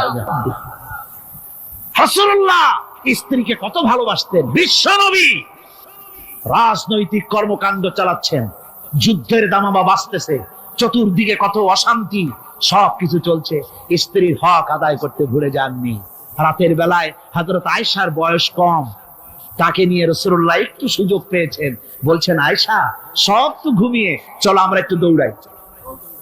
ওই যে দূরে একটা জিনিস দেখা যায়, দৌড় দাও, দেখি কে আগে যায়। দুজনে দৌড় প্রতিযোগিতা করলেন। দৌড় প্রতিযোগিতায় হযরত আয়েশা ফার্স্ট হলেন, হুজুর পিছনে পড়ে গেল। হযরত আয়েশা খুব আনন্দ করলেন যে আপনি কিন্তু আমার সাথে দৌড়ে পারলেন।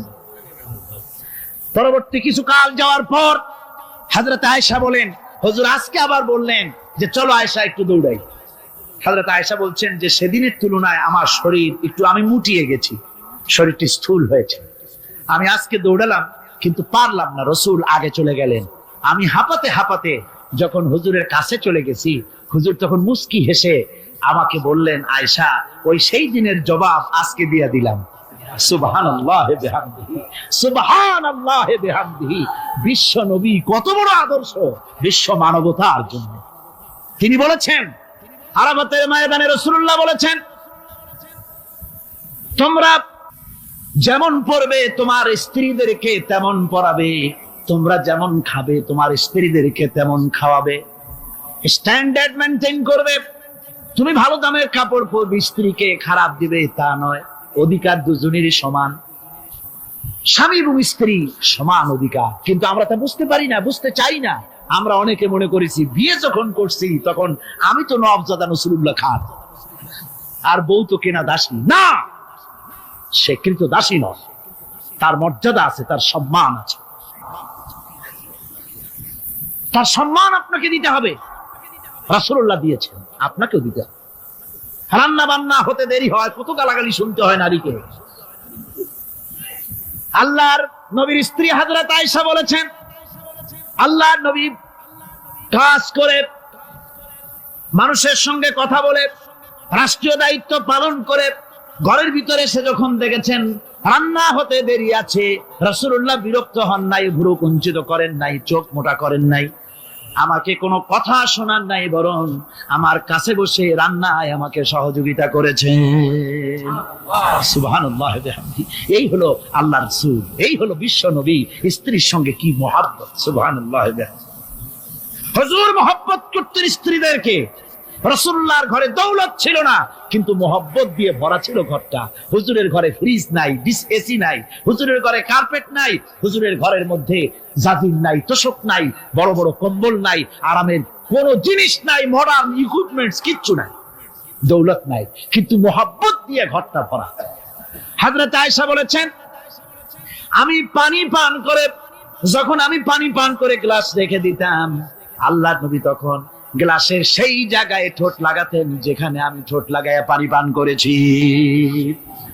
আমি গোশত চিবোতাম, রাসূলুল্লাহ আমার হাত থেকে গোশত টুকরা নিয়া সেই জায়গায় চিবোতেন যেখানে আমি চিবুয়েছি। সুবহানাল্লাহ।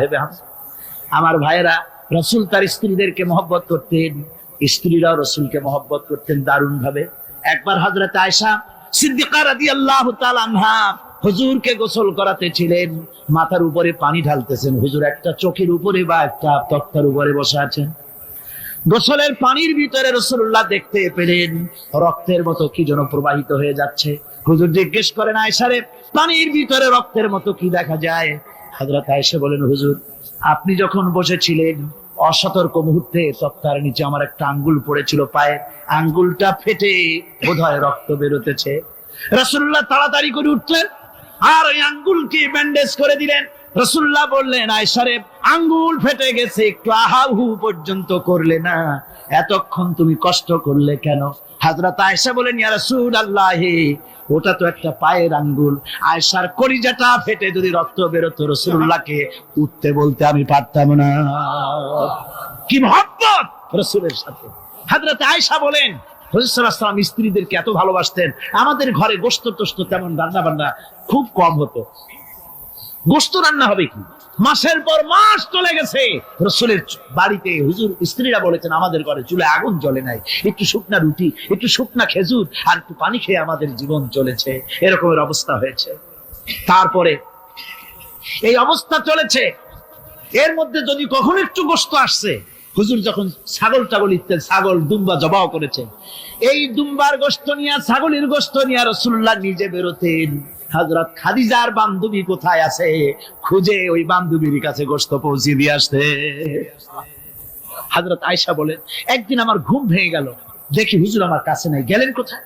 খুঁজতে খুঁজতে যায় দেখি মসজিদে নববীর ভিতরে হুজুর হাত তুলে বসে আছেন, মোনাজাত করতেছেন। আমি পেছনে গিয়ে হাত তুললাম, আমি শুনতে পাচ্ছি নবীজি দোয়া করছেন, রব্বুল আলামিন কিয়ামতের ময়দানে যেদিন সন্তান তার পিতাকে ভুলে যাবে, মা তার সন্তানকে হারায় ফেলবে, ওই কঠিন হাসরের ময়দানে আমি যেন আমার খাদিজাকে হারাইয়া না যাই।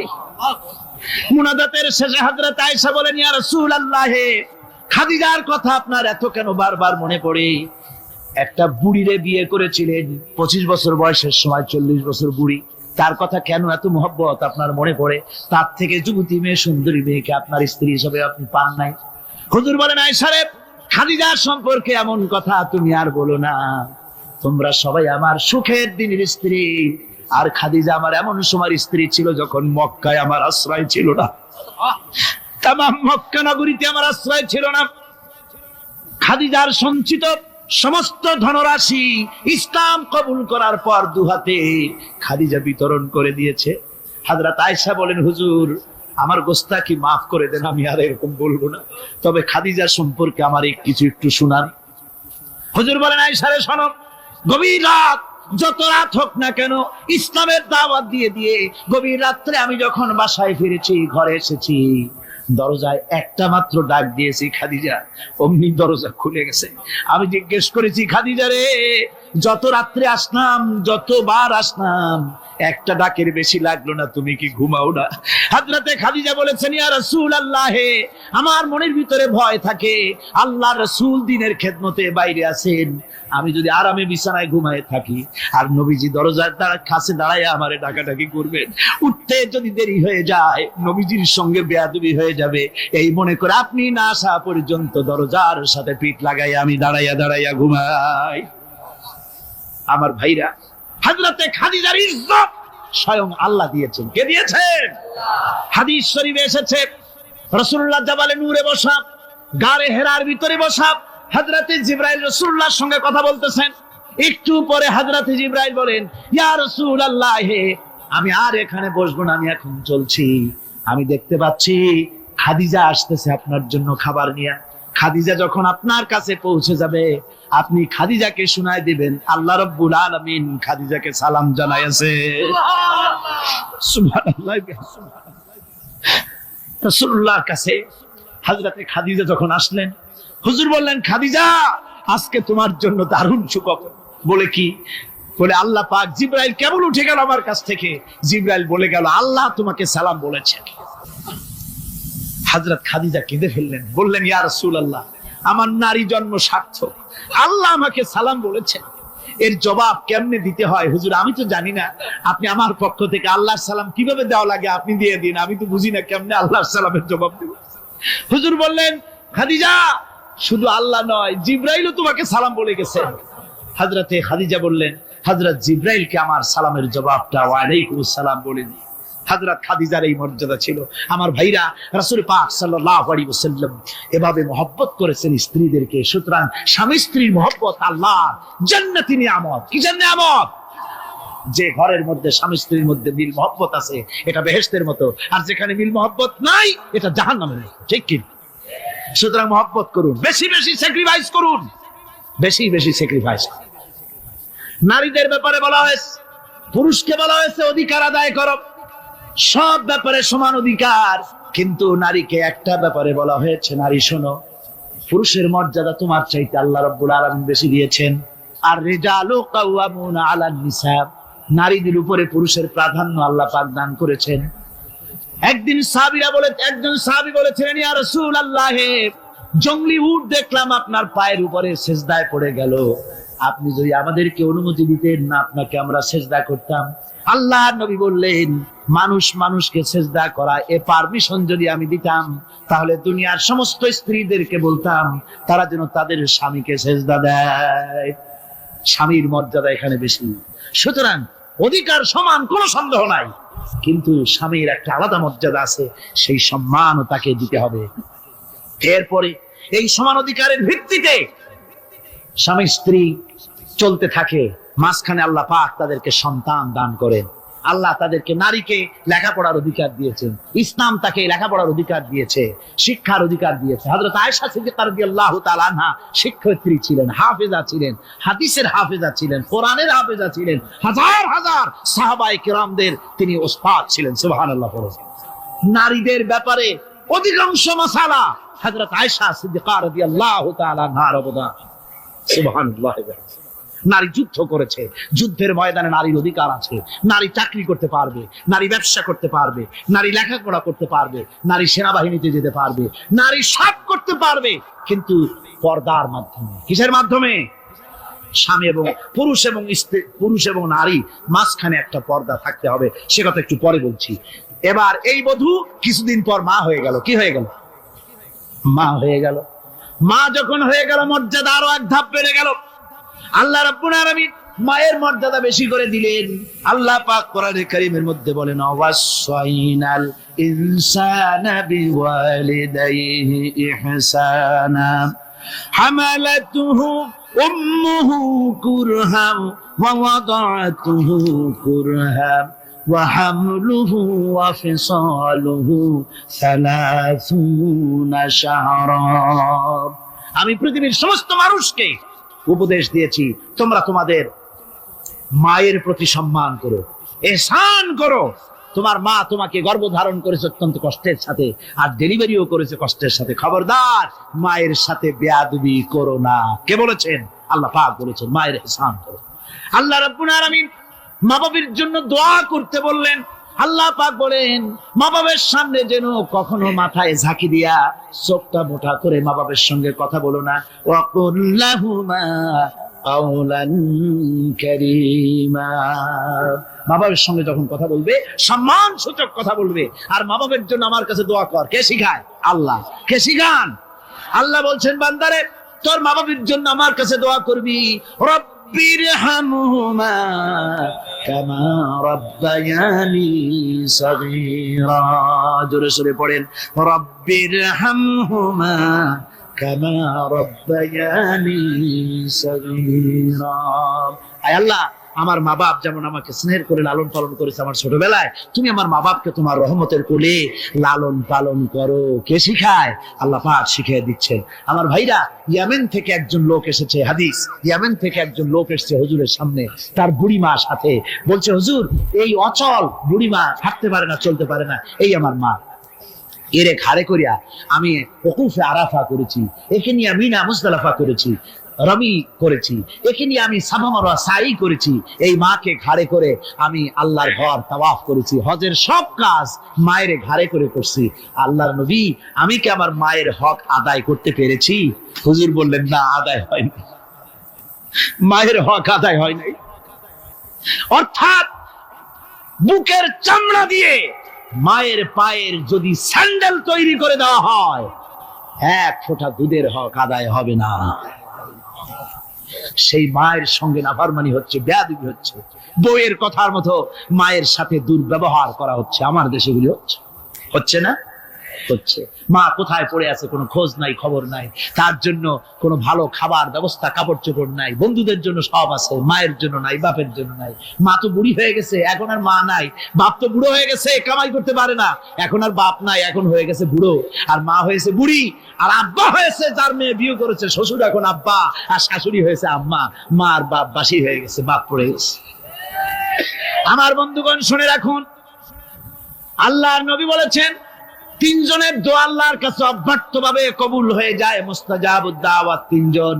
মুসাফিরের দোয়া কবুল হয়, মজলুমের দোয়া কবুল হয়, আর মা বাপ যদি সন্তানের জন্য দোয়া করে, অবশ্যই সে দোয়া আল্লাহর দরবারে মঞ্জুর হয়ে যায়। সুতরাং মা বাপের খেদমত করতে হবে, মহব্বত করতে হবে। আমি মা বোনদের বলতে চাই, আমার মা বোনেরা, পর্দার আড়ালে বসে আপনারা যারা ওয়াজ শুনছেন, ভালো করে শুনুন। আমরা পুরুষ, আমাদের পায়ের তলে জুতা। পুরুষের পায়ের তলে কি? জুতা। আপনারা নারী, আপনাদের পায়ের তলে আল্লাহর জান্নাত। জোরে কোন সুবহানাল্লাহ, জোরে বলেন সুবহানাল্লাহ। ও নারী, ও মহিলা, তোমাদের সম্মান আল্লাহ কোথায় তুলে দিল? পুরুষের পায়ের তলে জুতা, তুমি নারী, তোমার পায়ের তলে আল্লাহর বেহেশত। আল জান্নাতু তাহতা আকদামিন মুহাত। মায়ের পায়ের তলে আল্লাহর বেহেশত। সুবহানাল্লাহ পড়ে, সুবহানাল্লাহ পড়েন। আল্লাহ রাসূল বলেছেন, মা বাপ যদি, বুখারী শরীফের হাদিস, মা বাপ যদি অসন্তুষ্ট হয়, আল্লাহ অসন্তুষ্ট হয়ে যান। মা বাপ সন্তুষ্ট হন, আল্লাহ সন্তুষ্ট হয়ে যান। সুবহানাল্লাহ। আমরা বিভিন্ন জায়গায় হাদিয়া তোহফা নিয়ে যাই, যেখানে দোয়া কবুল হওয়ার সম্ভাবনা কম, 50-50, হইলেও পারে, না হইলেও পারে।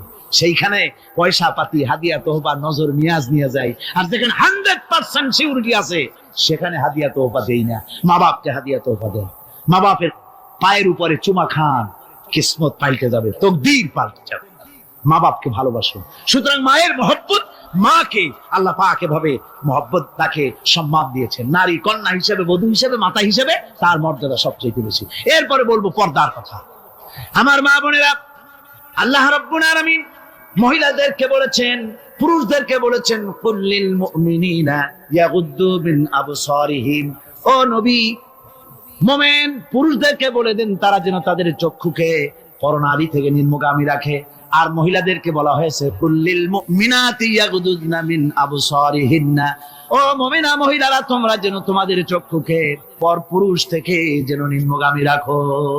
এটা আল্লাহর হুকুম। কার হুকুম?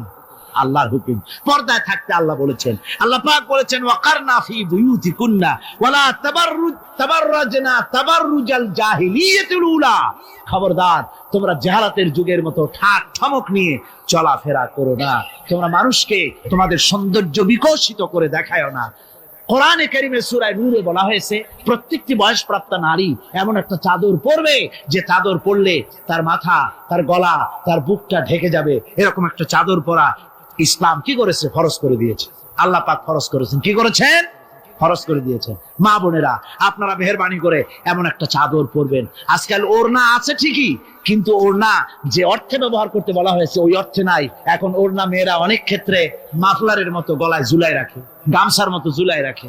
এরকমের জন্য ওড়না ব্যবহার করতে বলা হয় নাই। ওড়না হলো মাথাটা, গলাটা, বুকটা ঢেকে যায় এবং একটু পুরু হতে হবে। পাতলা মশারি টেনা দিয়ে ওড়না বানাইলে হবে না, সেটা একটু পুরু হতে হবে, শালীন হতে হবে, মার্জিত হতে হবে। আমি একটি কথা আপনাদের বলি, এই বাংলাদেশে আজ পর্যন্ত যত নারীর মুখে এসিড পড়েছে, এসিড পড়ে নাই নারীর মুখে? বখাটে ছেলে যুবতী মেয়ের উপরে আকৃষ্ট হয়ে তাকে বিয়ের প্রস্তাব দিয়েছে বা কুপ্রস্তাব দিয়েছে, সে প্রত্যাখ্যান করেছে, পরে তার মনের ঝাল মিটাবার জন্য মুখে এসিড মারছে। আপনারা বলেন, এমন কোন ঘটনা জানেন কিনা যে বোরখা পরিহিতা কোনো মেয়ের মুখে এসিড পড়েছে? জানা আছে কিনা আপনাদের? না, বলতে পারবেন না। বোরকা পরা মেয়েদের উপরে এগুলি হয় নাই। কারণ হলো সে আল্লাহর হুকুম রক্ষা করেছে। যে বোরকা পরেছে, চাদর পরেছে, সে কার হুকুম রক্ষা করেছে? ওই মহিলা আল্লাহর হুকুম রক্ষা করেছে। এবার আল্লাহর দায়িত্ব হয়েছে তার শরীর, তার ইজ্জতকে হেফাজত করা। মেয়েরা যদি ঠোঁটে রং লাগাইয়া মাথার চুল খোলা রেখে রাস্তায় ঘোরে, রিক্সাওয়ালা পর্যন্ত ডাকে ভাবি সাহেবা, দোকানে গেলে দোকানদার কয় আপা, আর যদি বোরখা পরা থাকে যে দেখে সেই কয় খালাম্মা, চাচি আম্মা, সম্মান করে কথা বলে, ঠিক কিনা কর? সুতরাং আমার মা বোনের, আপনাদের সম্মান আপনারা বজায় রাখুন, আপনার মেয়েদের মর্যাদা আপনারা বাড়ান। আপনারা হচ্ছেন হযরতে খাদিজার উত্তরসূরি, সুমাইয়ার উত্তরসূরি, হযরতে খাওলার উত্তরসূরি, হযরতে আয়েশার উত্তরসূরি। এই বাংলার জমিনে আপনাদেরকে জিহাদের ময়দানে আসতে হবে ইনশাআল্লাহ। সবাই বলেন ইনশাআল্লাহ। পুরুষের পাশাপাশি বাংলাদেশেও মহিলারা বোরখা পরিহিতা হয়ে আল্লাহর দ্বীন কায়েমের জন্য যদি প্রয়োজন হয়, হাজার হাজার মহিলা রাস্তায় মিছিলে বের হবে ইনশাআল্লাহ। সময় আসতেছে, তরুণ, যুবক, মা বোন সবাইকে এই জিহাদে অংশগ্রহণ করতে হবে। এখন আমি মা বোনদেরকে কয়েকটা দায়িত্ব দিচ্ছি। শুধু ওয়াজ শুনলে তো হবে না, কিছু দায়িত্ব পালন করতে হবে। সে দায়িত্বটা হচ্ছে এই যে আপনারা আপনাদের সংসারটাকে ইসলামের দুর্গ বানান। সমাজে তো ইসলাম সব জায়গায় নাই, আপনার ঘরটাকে ইসলামের দুর্গ বানান। স্বামী স্ত্রীর আচরণে চলাফেরায় যেন সন্তানরা তৈরি হতে পারে, 1 নম্বর কথা। 2 নম্বরের কথা, সন্তানদেরকে ভালো নাম রাখুন। আজকাল কিন্তু ভালো নাম লুপ্ত হয়ে গেছে, এখন বাংলা নাম বেশি পছন্দ হচ্ছে, আরবি নাম বাদ। এখন বাংলা নাম কি? বাংলা নাম হচ্ছে আকাশ হোসেন, বাতাস আলী, তারপরে সাগর খাতুন, সৈকত বেগম ইত্যাদি, বিপুল, এই সব নাম হয়েছে এই বাংলা নাম। এর কোনো অর্থ নাই। বাংলা নাম আপনার সন্তানদেরকে রাখবেন না। মুসলমানরা নাম রাখবে আরবি নাম। কি নাম? আরবি নাম এবং অর্থবহ নাম। আলেমদের কাছে জিজ্ঞেস করে নাম রাখবেন। আরবি আন্দাজে রাখেন না। একজনে তার মেয়ের নাম রাখছে, শুনলাম মেয়ের নাম রাখছে তুকাজ্জেবান। হ্যাঁ, তাই বললাম ভাই তুকাজ্জেবান নাম রাখলেন কেন? কয় যে কোরআন শরীফে দেখলাম তুকাজ্জেবান রে আল্লাহ খুব ভালোবাসে, সূরা আর রহমানে 33 বার এই নামটা আল্লাহ দিয়েছে, সেই জন্য মহব্বত করে তুকাজ্জেবান নাম রাখছি। দেখেন কথা। কুয়েতে একবার এয়ারপোর্টে নাম নিয়ে খুব হাসাহাসি হলো। পাসপোর্টে বাংলাদেশিদের নাম, একজনের নাম হচ্ছে জামাল মিয়া আর বাপের নাম তরিক মিয়া। পুলিশেরা হাসতেছে, লোকেরা জিজ্ঞেস করলো কি ব্যাপার। তো আসলে ব্যাপারটা ধরা পড়লো, জামাল মিয়া বাপের নাম তরিক মিয়া। তো জামাল হচ্ছে উট আর মিয়া মানে 100। জামাল মিয়া মানে 100 উট, আর তরিক মিয়া, তরিক মানে রাস্তা, মিয়া মানে 100। 100 রাস্তার ছেলে, 100 উট। তো নাম আন্দাজে আরবি হলেই তো রাখা যাবে না, একটু জিজ্ঞেস করতে হবে আলেমদের কাছে যে একটা আমার ছেলে হয়েছে, মেয়ে হয়েছে, একটা ভালো নাম রেখে দেন। তো তাদের কাছ থেকে অর্থবহ নাম নিয়ে আপনারা রাখবেন। এটা হলো 2 নম্বরের কথা। 3 নম্বরের কথা হচ্ছে ছেলে মেয়েদেরকে আদব লেহাজ শিখাবেন, চরিত্র শিখাবেন, আদব শিখাবেন। মা বাপের দিকে, মুরব্বীদের দিকে পিছন ফিরাইয়া তাদেরকে ধমক দিয়ে কথাবার্তা না বলে আদব শিক্ষা করে, সালাম দিতে পারে, এগুলি তাদেরকে শিক্ষা দেওয়া দরকার। 4 নম্বরে পারিবারিক বৈঠক করতে হবে। কি বৈঠক? প্রত্যেক বাড়িতে সপ্তাহে 1 বার অথবা 2 বার পারিবারিক বৈঠক। স্বামী, স্ত্রী, ছেলেমেয়ে সব এক জায়গায় বসবে। যে কোনো একটা দিন রাতের বেলায় বা বিকেলে 1 ঘন্টা এক জায়গায় বসে আলোচনা করবেন। তুমি কলেমাটা পড়ো, তো বউরে কবেন তুমি কলেমা পড়ো, শুনি হয় কিনা। আমার তাশাহুদটা আমি পড়ি, আত্তাহিয়াতু লিল্লাহি ওয়াস সালাতু তাওয়াত, হয় কিনা তুমি একটু শোনো তো। দোয়া কুনুতটা হয় কিনা শোনো তো। আচ্ছা, নামাজের মধ্যে কয়টা ফরজ কত দেখি। ছেলের কাছে জিজ্ঞেস করেন, মেয়ের কাছে। বই একটা সামনে নিয়ে খুলে একজন আরেকজনকে জিজ্ঞেস করেন। কোরআন শরীফ বলে সূরা ফাতিহাটা পড়ো দেখি সহি হয় কিনা। এইভাবে করে 1 ঘন্টা দিন আলোচনা করে তারপরে দরুদ শরীফ পড়ে আল্লাহর কাছে দোয়া করেন, আল্লাহ আমার বউ, আমার বাচ্চা, এই সব নিয়ে তোমার দ্বীনের কথাবার্তা বলছি। আল্লাহ তুমি দয়া করে আমার এই বিবি বাল বাচ্চাগুলিকে দ্বীনের রাস্তায় রাখো, চরিত্রবান বানায় রাখো, এরা যেন সন্ত্রাসী হয় না, এরা যেন মারামারি করে না, এদেরকে দিনদার বানাও, পরেজগার বানাও। আপনার দোয়া আল্লাহর কাছে কবুল হয়ে যাবে, আল্লাহর কাছে কবুল হয়ে যাবে। সন্তান আর খারাপ হবে না। কথা বুঝতে পেরেছি? যা গোটা পৃথিবীর মানুষ যদি হেদায়েত পেতে চায়, ছোট্ট সূরাটি তার জন্য যথেষ্ট। পড়েন আমার সাথে, কুল হুয়াল্লাহু আহাদ। পড়েন সবাই, কুল হুয়াল্লাহু আহাদ, আল্লাহুস সামাদ, লাম ইয়ালিদ ওয়া লাম ইউলাদ ওয়া লাম ইয়াকুল লাহু কুফুয়ান আহাদ। আল্লাহ পাক বলেন, হে নবী আপনি বলুন আল্লাহ এক এবং একক, তার কোনো অংশীদার নাই, তিনি বেনিয়াজ, তিনি কাউকে জন্ম দেন নাই, তাকেও কেউ জন্ম দেয়নি। আকাশ আর জমিনে আল্লাহর সমকক্ষ কেউ নাই, কেউ নাই। তিনি এক এবং একক। তার একত্ববাদের দাওয়াত দেওয়ার জন্য অসংখ্য পয়গম্বর আল্লাহ পাক এই দুনিয়া পাঠিয়েছেন, আর সমস্ত পয়গম্বর দাওয়াত দিয়েছেন কি লা ইলাহা ইল্লাল্লাহু মুহাম্মাদুর রাসূলুল্লাহ। সবাই দাওয়াত দিয়েছেন লা ইলাহা ইল্লাল্লাহ, লা ইলাহা ইল্লাল্লাহ, লা ইলাহা, লা ইলাহা ইল্লাল্লাহ। কোন ইলাহ নাই, কোন আইনদাতা নাই, কোন বিধানদাতা নাই, কোন শাসনকর্তা নাই, আল্লাহ ছাড়া কেউ নাই। বলে সুবহানাল্লাহ। আল্লাহ এক এবং একক, তিনি সব সৃষ্টি করেছেন। আল্লাহ পাক বলছেন আল্লাহুল্লাযী খালাকাস সামাওয়াতি ওয়াল আরদা ওয়া আনজালা মিনাস সামাই মাআন ফাআখরাজা বিহি মিনাস সামারাতি রিজকান লাকুম। আল্লাহ হচ্ছেন তিনি যিনি আকাশ সৃষ্টি করেছেন, জমিন সৃষ্টি করেছেন, আর আকাশ থেকে পানি বর্ষণ করে তোমাদের খাদ্য উৎপাদন করে দিয়েছেন। এ পানি হচ্ছে মানুষের জন্য জীবন। পানির এক নাম কি? জোরে বলেন, পানির এক নাম কি?